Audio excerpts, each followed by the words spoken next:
evening everyone. This is Pooja Malik here, assistant professor at Pandit Nekiram Sharma government college Rohtak.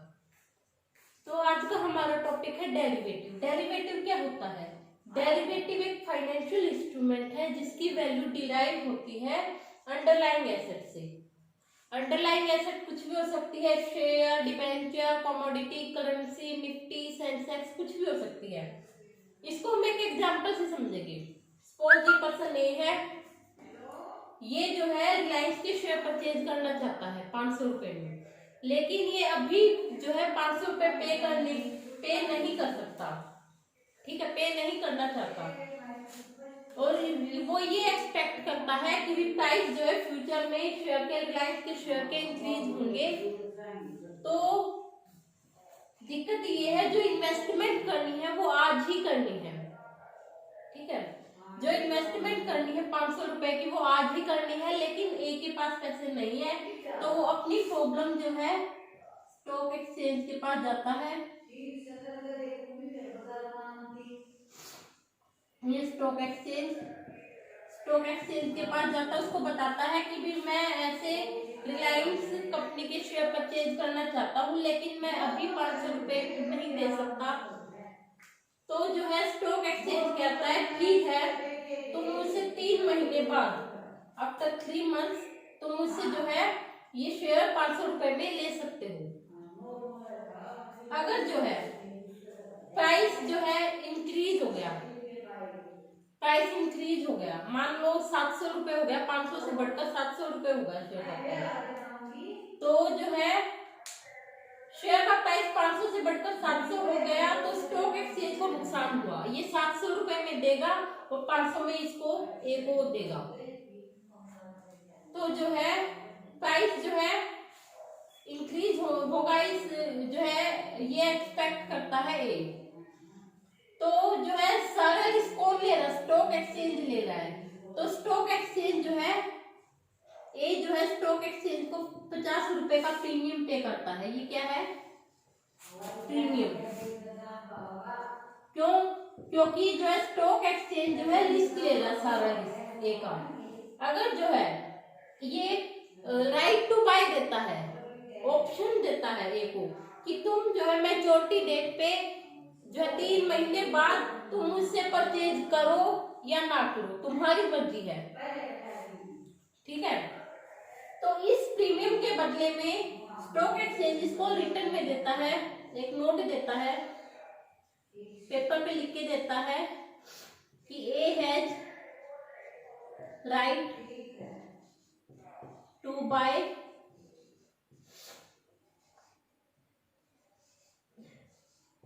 Share of Reliance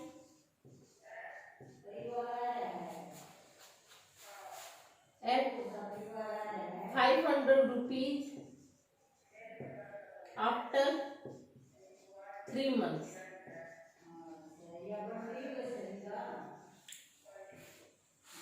ठीक है, ये जो है जो रिटर्न में दिया है, ये पेपर जो है नेगोशिएबल है। नेगोशिएबल मीन्स इजीली ट्रांसफर हो सकता है।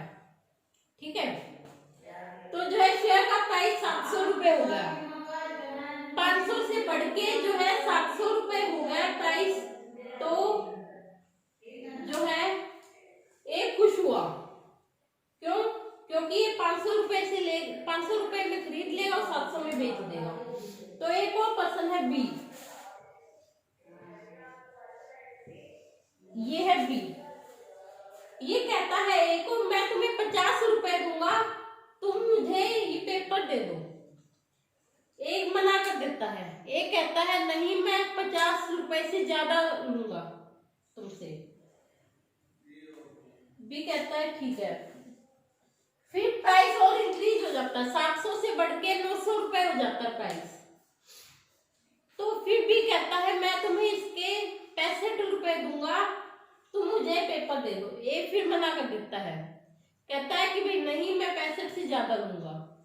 तो सिचुएशन देखो क्या हो रही है, जैसे जैसे इस शेयर का प्राइस बढ़ रहा है, वैसे वैसे इसकी वैल्यू भी बढ़ रही है। ठीक है, ये क्या है? डेरिवेटिव।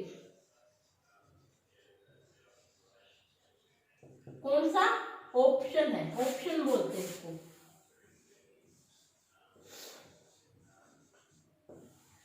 और यहाँ पे अंडरलाइंग एसेट कौन सी है?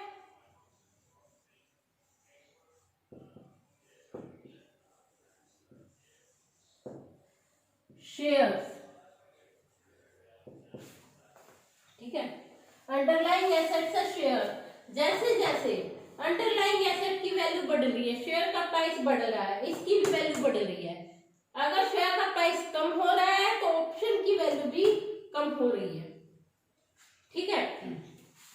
तो जो है डेरिवेटिव एक ऐसा फाइनेंशियल इंस्ट्रूमेंट है जिसकी वैल्यू डिराइव होती है अंडरलाइंग एसेट से। अंडरलाइंग एसेट कुछ भी हो सकती है, शेयर, बॉन्ड, कमोडिटी, मेटल, कुछ भी हो सकता है। यहाँ पे शेयर की जगह करेंसी हो सकती है, ठीक है। तो डेरिवेटिव का यूज जो है हेजिंग के लिए किया जाता है, रिस्क को मिनिमाइज करने के लिए किया जाता है। जैसे फॉरेन एक्सचेंज रेट में फ्लक्चुएशन आती है, तो इसमें जो है डेरिवेटिव के किसी कॉन्ट्रैक्ट में आके जो है वो रिस्क को मिनिमाइज कर सकते हैं।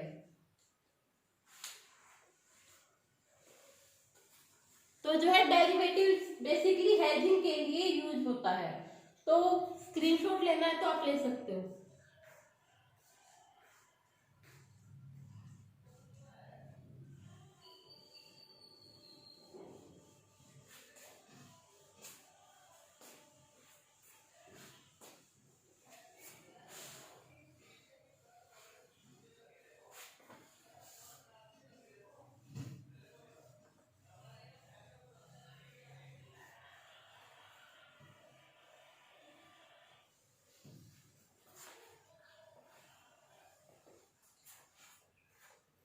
अब है टाइप्स ऑफ डेरिवेटिव।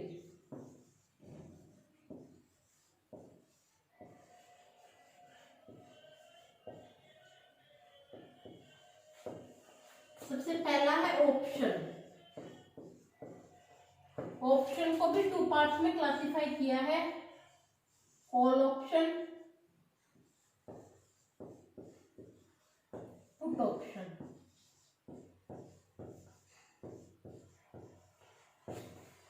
फिर सेकंड डेरिवेटिव है फॉरवर्ड।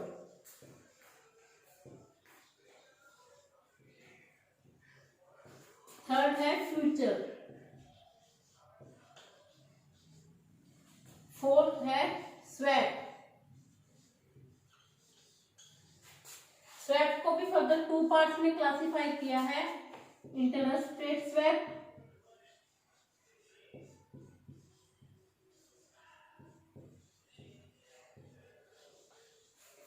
Currency swap.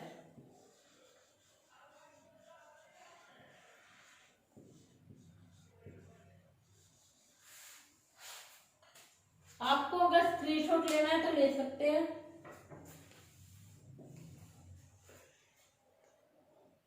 तो अब हम इनको वन बाय वन डिस्कस करेंगे।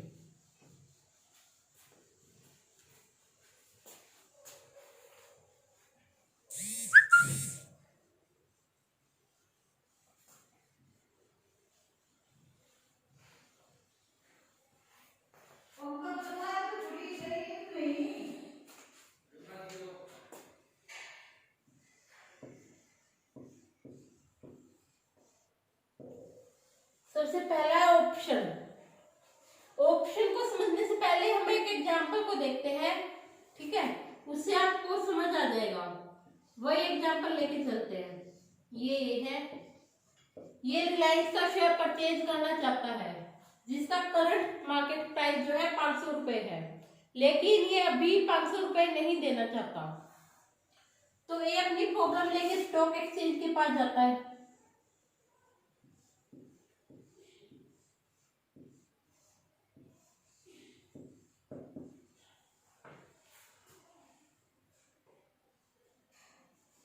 ठीक है, अपनी प्रॉब्लम बताता है। स्टॉक एक्सचेंज कहता है ठीक है, तुम जो है मुझसे 3 महीने बाद जो है 500 रुपए में शेयर ले लेना। तो जो है स्टॉक एक्सचेंज रिस्क बियर करता है। अगर जो है प्राइस बढ़ गया, 500 से ज्यादा हो गया, 700 रुपए हो गया, तो स्टॉक एक्सचेंज को 700 रुपए में उस सिक्योरिटी को परचेज करना पड़ेगा और फिर एक पे करना पड़ेगा 500 रुपए। 500 में जो है सिक्योरिटी को देगा।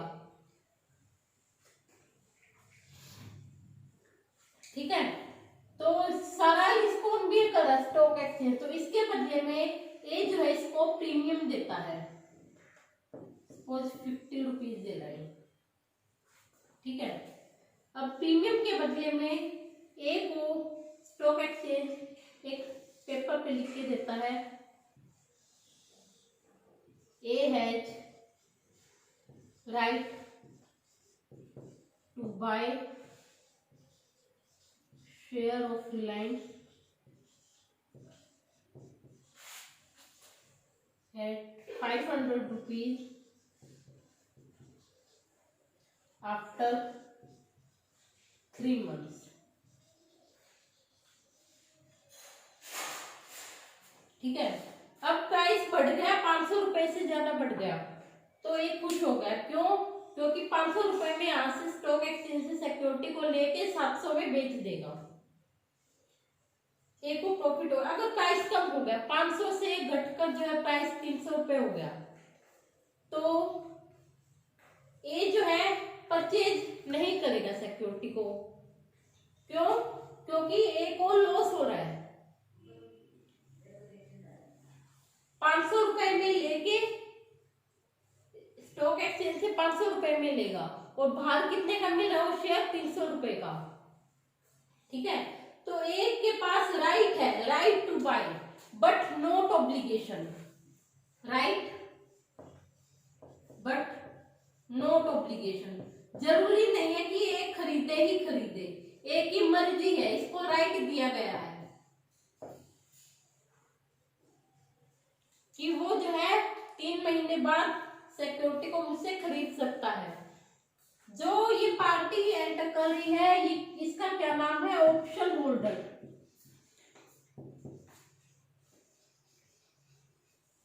और ऑप्शन होल्डर क्या करता है? ऑप्शन राइटर को जो है प्रीमियम पे करता है इसके बदले में। तो हमारा ये कौन सा ऑप्शन है? कॉल ऑप्शन है, ये इट इज कॉल ऑप्शन।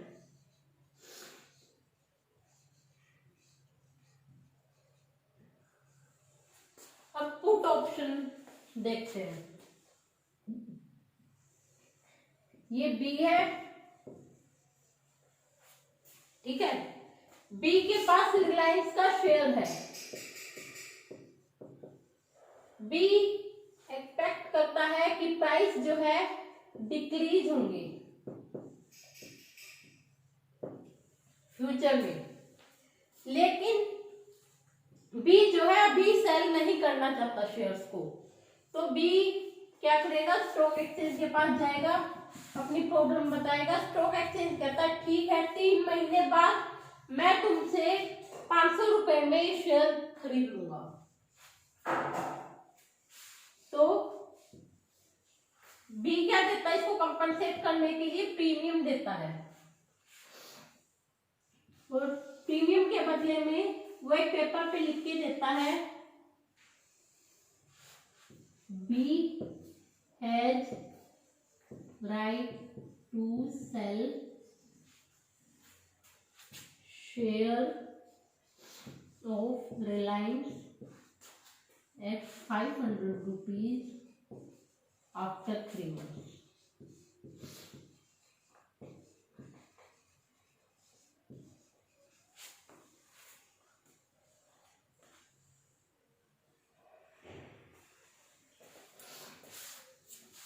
अगर प्राइस इंक्रीज हो जाता है तो बी क्या करेगा? बी के पास राइट है, ऑब्लिगेशन नहीं है, राइट बट नॉट ऑब्लिगेशन।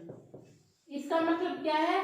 जरूरी नहीं बी खरीदे ही खरीदे, इसकी मर्जी। अगर इसको प्रॉफिट हो रहा है तो ये जो है बेचेगा, अगर इसको लॉस हो रहा है तो ये नहीं बेचेगा। तो बी की मर्जी है। अगर प्राइस इंक्रीज हो गया, बाहर वो शेयर 700 में बिक रहा है और स्टॉक एक्सचेंज जो है 500 में लेने के लिए तैयार है, तो बी जो है मना कर देगा बेचने से। ठीक है, तो राइट दिया गया है, ऑब्लिगेशन नहीं है। तो ये कौन सा ऑप्शन है? Put option. यहाँ पे राइट टू सेल है इसीलिए पुट ऑप्शन है, यहाँ पे राइट टू बाय है तो ये कॉल ऑप्शन है। आप स्क्रीनशॉट लेना चाहे तो ले सकते हैं। फिर नेक्स्ट, अब इसकी डेफिनेशन देखते हैं ऑप्शन की।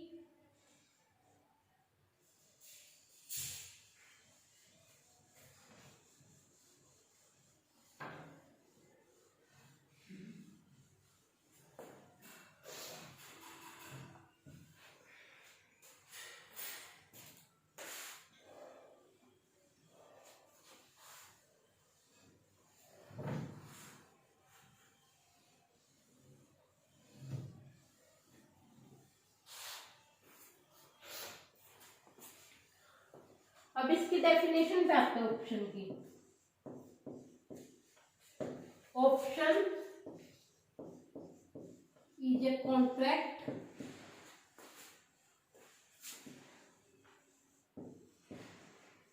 in which option holder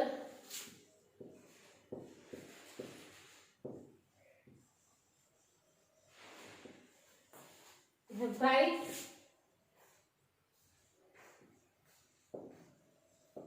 but not obligation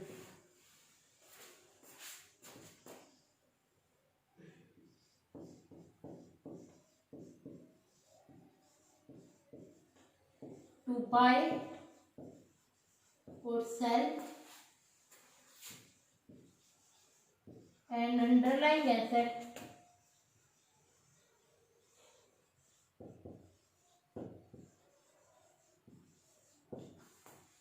at predetermined price at predetermined rate.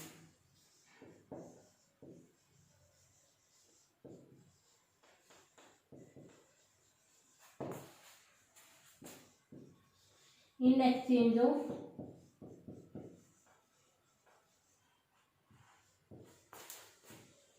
Premium. इस कॉन्ट्रैक्ट के बदले में ऑप्शन होल्डर जो है ऑप्शन राइटर को प्रीमियम पे करता है। Premium is paid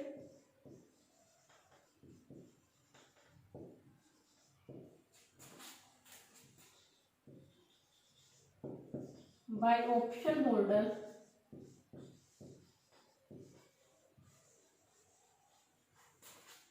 to option writer।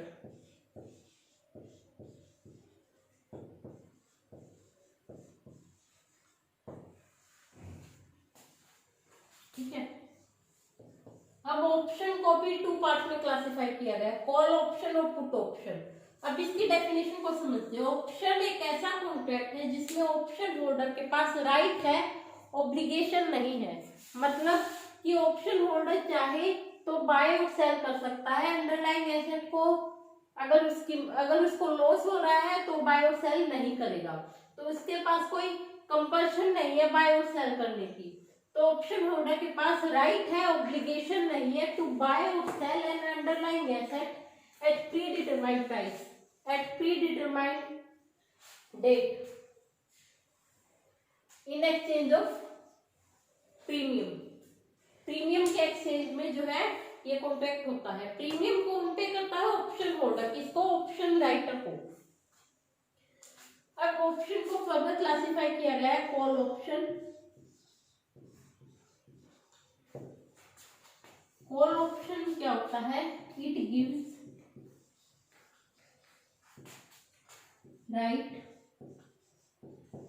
to option holder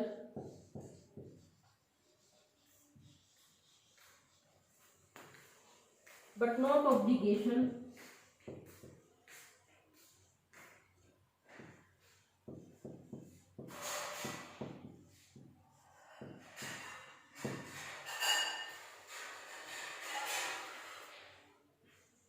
to buy an underlying asset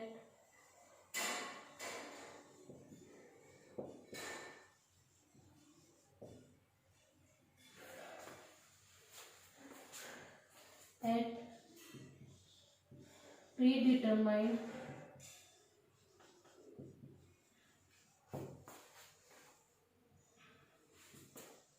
price at predetermined date.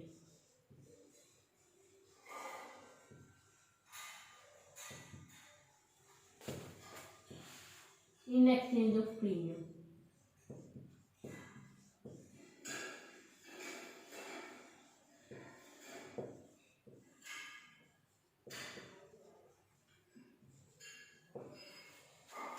ठीक है, कॉल ऑप्शन ये कॉन्ट्रैक्ट है जिसमें ऑप्शन होल्डर को राइट दिया जाता है, ऑब्लिगेशन नहीं है कि वो बाय करे सिक्योरिटी को। ठीक है, अगर ऑप्शन होल्डर को फायदा हो रहा है तो बाय कर सकता है, अगर नुकसान हो रहा है तो बाय नहीं करेगा। To buy an underlying asset at predetermined price at predetermined date, जो डेट डिसाइड हुई है जिस प्राइस पे, उस प्राइस पे जो है ये उस एसेट्स को जो है बाय कर लेगा ऑप्शन होल्डर। ठीक है, प्रीमियम के एक्सचेंज में premium option holder option writer को पे करता है। अगर पुट ऑप्शन, इसकी डेफिनेशन सेम है, बस बाय की जो है सेल आ जाएगा।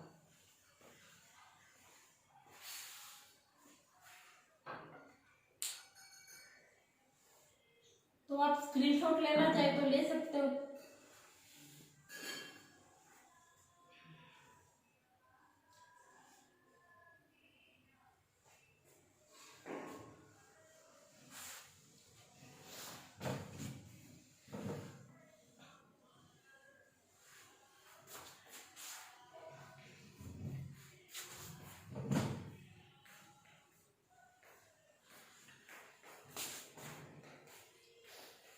फिर सेकंड जो है हमारा डेरिवेटिव है वो है फॉरवर्ड।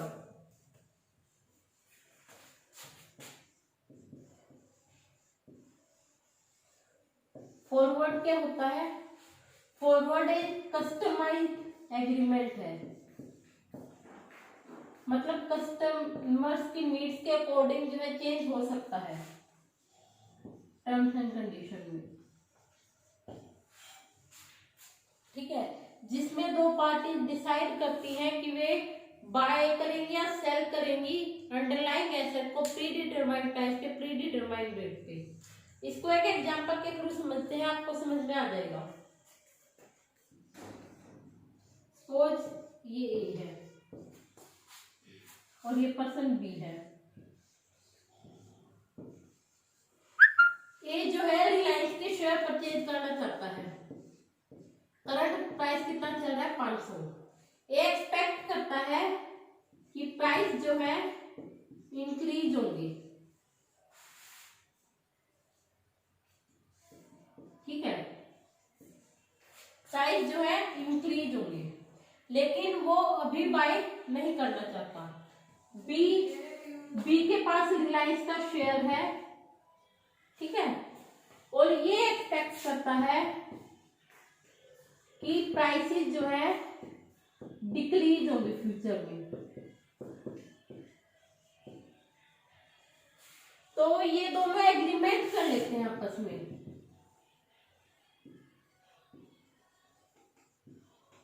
कि तुम जो है प्री डिटरमाइंड डेट पे, मतलब 1 महीने बाद तुम मुझसे जो है 500 रुपए में ये शेयर ले लेना। बी कहता है तो दोनों तैयार हो जाते हैं।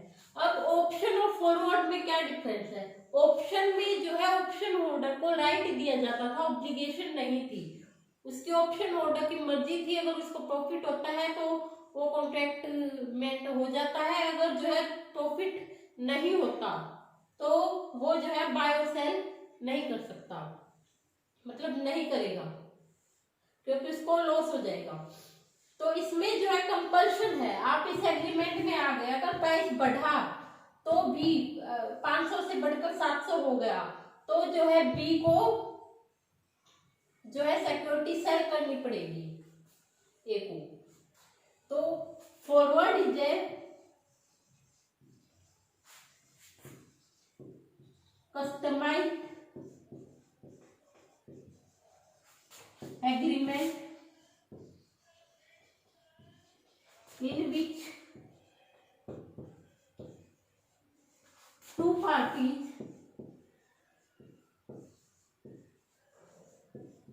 decide to buy or sell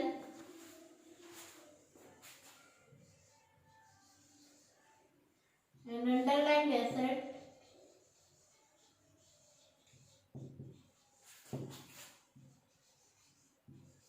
at predetermined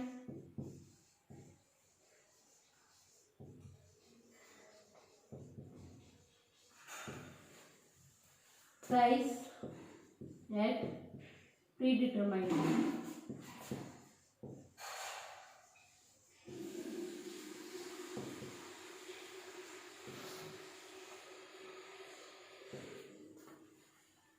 ठीक है, तो जो है इसमें जो है ए को जो है बाय करना जरूरी होगा, चाहे प्राइस घटे चाहे प्राइस बढ़े। बी को भी सेल करना जरूरी होगा, चाहे प्राइस घटे चाहे प्राइस बढ़े। तो ये कस्टमाइज्ड है।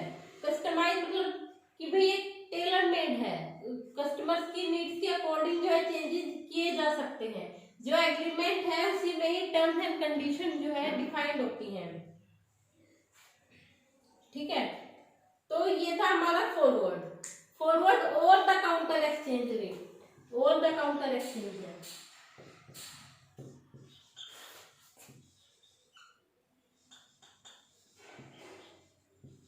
मतलब इसमें स्टॉक एक्सचेंज का कोई रोल नहीं है, दोनों पार्टी आपस में एक दूसरे को जानती हैं, वो आपस में ही जो है कॉन्टैक्ट कर रही है।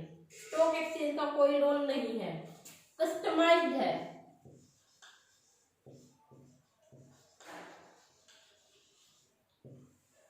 जो एग्रीमेंट है उसमें जो है कस्टमर्स की नीड्स के अकॉर्डिंग जो है चेंजेस किए जा सकते हैं।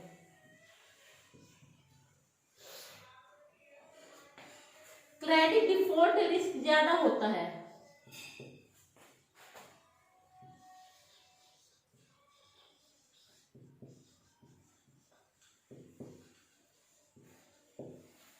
ठीक है, अगर जो है ये पैसे देने से मना कर देता है उस टाइम पे, तो या फोन नहीं उठाता, तो बी जो है कोर्ट में जा सकता है। वहां पे जो है लंबा केस चलेगा, बहुत सारी जो है कॉस्ट आ जाएगी उसको।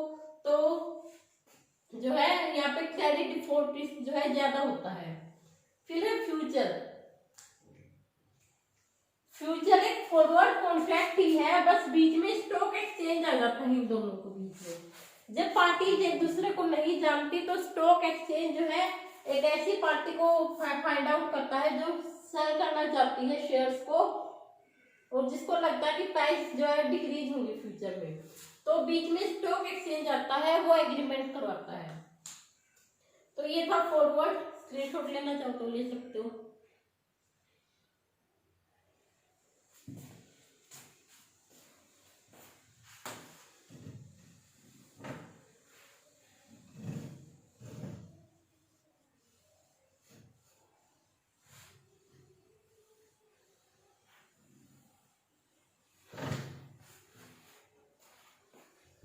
फ्यूचर, थर्ड जो हमारा डेरिवेटिव है वो है फ्यूचर।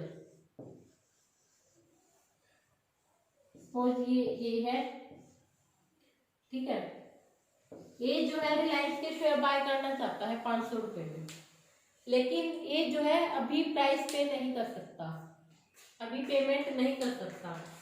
ए को लगता है कि जो प्राइस है वो इंक्रीज होंगे फ्यूचर में।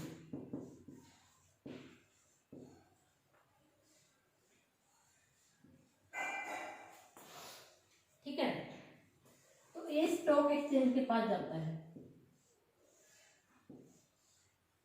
ये स्टॉक एक्सचेंज अपनी प्रॉब्लम को बताता है। फिर स्टॉक एक्सचेंज जो है एक ऐसे पर्सन को आइडेंटिफाई करती है जिसके पास रिलायंस का शेयर है, ये बी है, इसके पास रिलायंस का शेयर है, ये एक्सपेक्ट कर रहा है प्राइस फॉल होंगे फ्यूचर में, प्राइस जो है डिक्रीज होगा फ्यूचर में।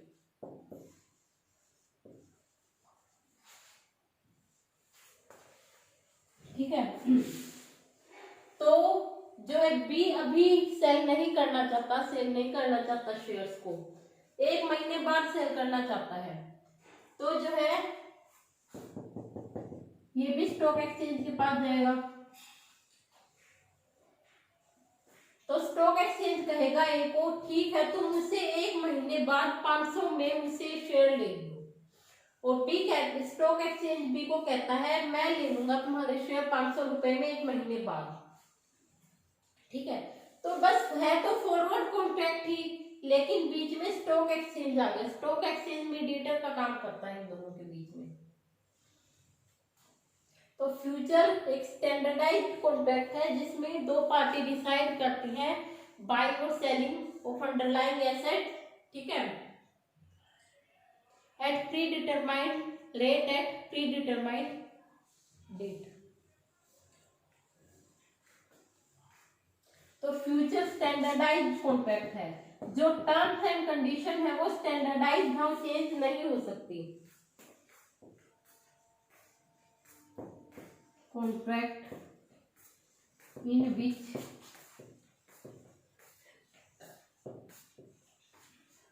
To parties decide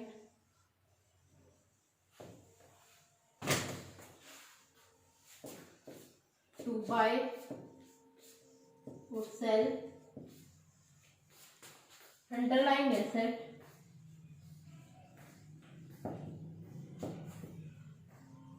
at predetermined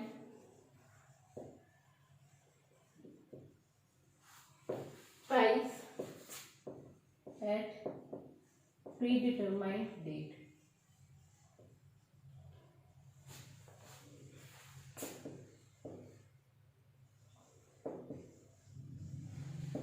ठीक है, तो ये फ्यूचर है।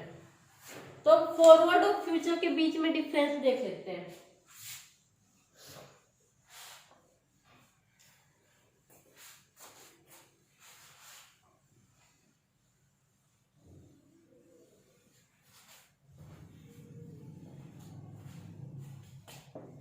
फॉरवर्ड, ये फ्यूचर।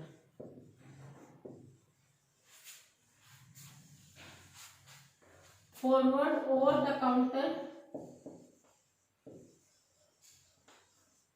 एक्सचेंज है, मतलब इसमें स्टॉक एक्सचेंज का कोई रोल नहीं होता, 2 पार्टी जो है आपस में कॉन्ट्रैक्ट करती हैं। Stock exchange act as intermediate.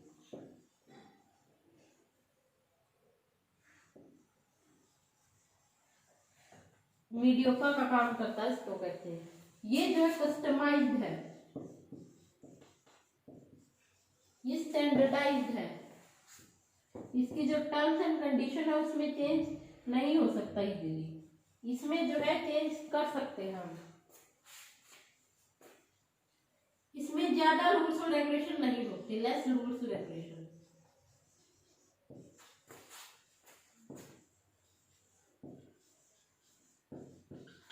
इसमें ज्यादा रूल्स रेगुलेशन होते हैं।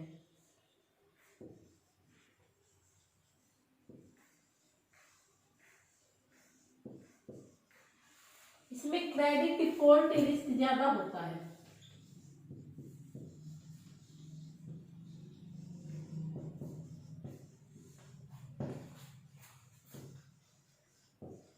इसमें क्रेडिट डिफॉल्ट रिस्क कम होता है। क्यों? क्योंकि बीच में स्टॉक एक्सचेंज आ गया।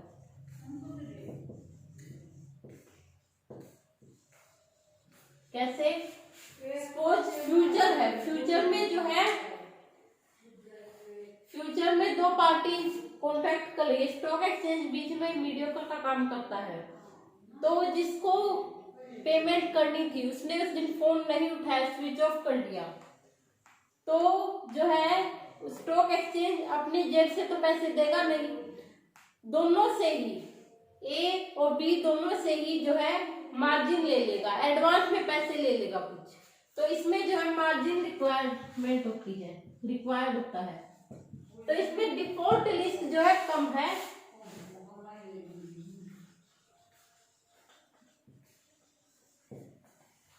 इसमें नो मार्जिन रिक्वायर्ड।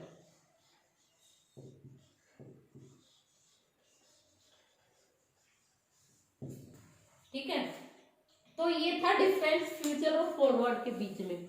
अब जो हमारा लास्ट टाइप बच गया है swap.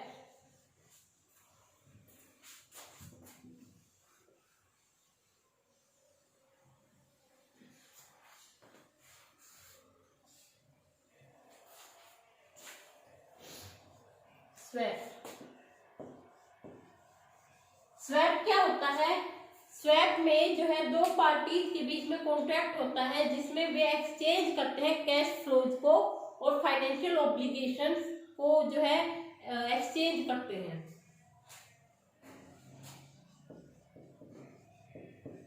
It is a contract in which two parties exchange a series of cash flows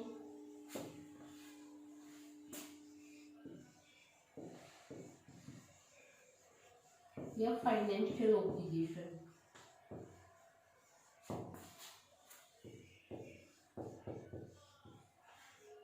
बस इसमें एक्सचेंज होता है, अदला बदली होती है।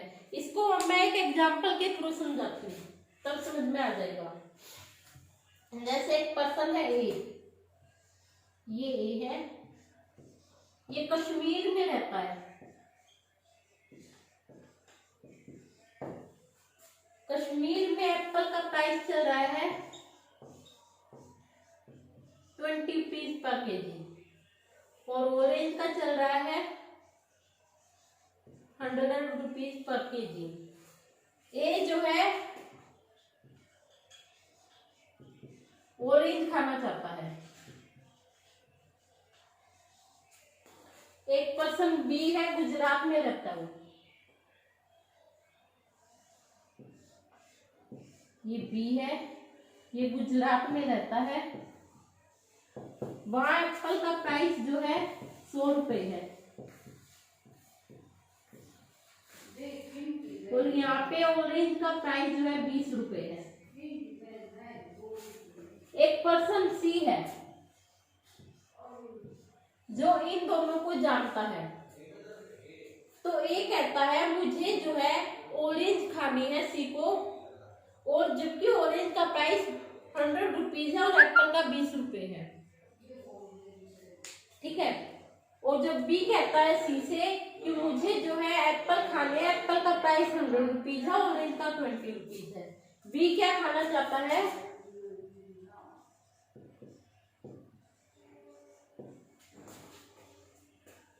एप्पल। तो सी कहता है ठीक है तुम मुझे ऑरेंज दे दो। ये बी से ऑरेंज ले लेगा। ठीक है, और जो है इससे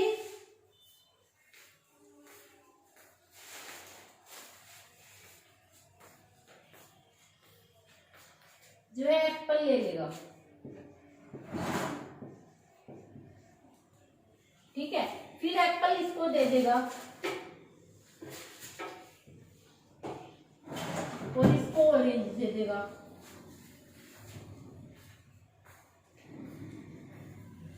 कितने में मिल रहा है यहाँ पे ऑरेंज? 20 रुपए में। 20 रुपए जो है 20 रुपए का एक ऑरेंज दे दिए इसको और इसको 25 रुपए में दे दिए, 5 रुपए कमीशन इसके। ठीक है, और जो है ये एप्पल यहाँ से ले लेगा और बी को एप्पल की नीड है तो बी को दे देगा 5 रुपए इसके कमीशन के लिए। ठीक है, अब हम कॉस्ट देखते हैं विदाउट स्वैप। अगर इसको ये ऑरेंज खाता तो इसको कितनी कॉस्ट आती विदाउट स्वैप?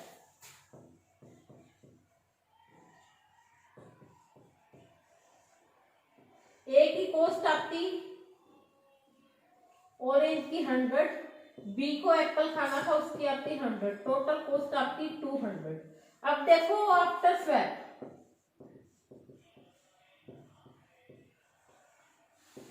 ए को कितनी कॉस्ट आ रही है? आफ्टर स्वैप 25 रुपए, 25 रुपए का पड़ गया ऑरेंज, और बी की आ रही है, बी को 25 रुपए, 50 रुपए, मतलब 150 का फायदा हो गया, दोनों को फायदा हो गया, 75 का इसको, 75 का इसको। ठीक है, तो स्वैप से जो है दोनों का फायदा हो गया। अगर आपको ये एग्जांपल समझ में आ गया, फिर आपको जो है स्वैप का जो है कंसेप्ट क्लियर हो जाएगा। अब स्वैप को 2 पार्ट्स में जो है क्लासिफाई किया गया है, इंटरेस्ट रेट स्वैप और currency swap. Interest rate swap में क्या होता है,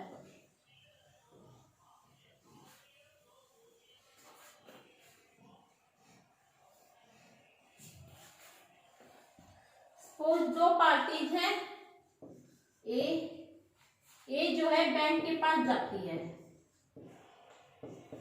10 लाख रुपए का लोन लेने, ए की क्रेडिट रेटिंग अच्छी है, बैंक कहता है फिक्स इंटरेस्ट रेट है 8% और फ्लोटिंग है लाइबर प्लस 1%। लाइबर क्या है, लंदन इंटरबैंक ऑफर रेट।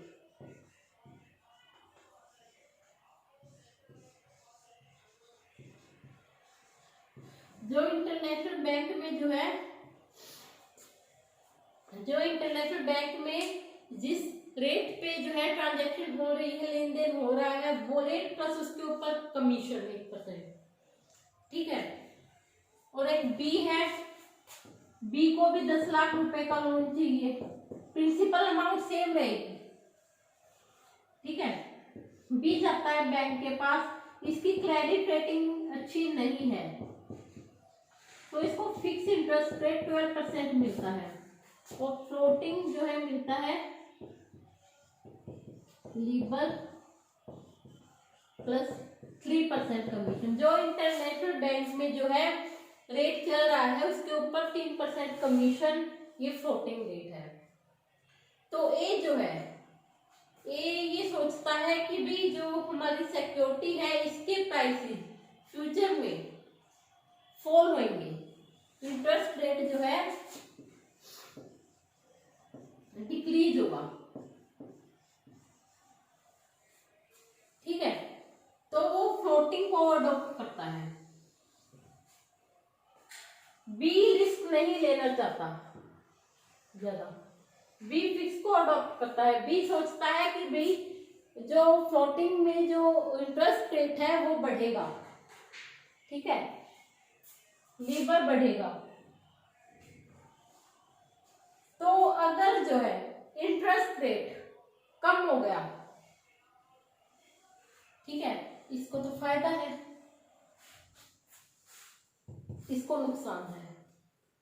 अगर इंटरेस्ट रेट बढ़ गया तो ये चाहेगा कि मैं फिक्स रेट पे जो है इंटरेस्ट लूं, और बी चाहेगा मैं भी फिक्स रेट पे इंटरेस्ट लूं। ठीक है, तो जो है रिस्क है, तो ये क्या कर लेंगे, एक्सचेंज कर लेंगे, इंटरचेंज कर लेंगे। ये वाला इसको चला जाएगा और ये वाला इसको आ जाएगा। इसका जो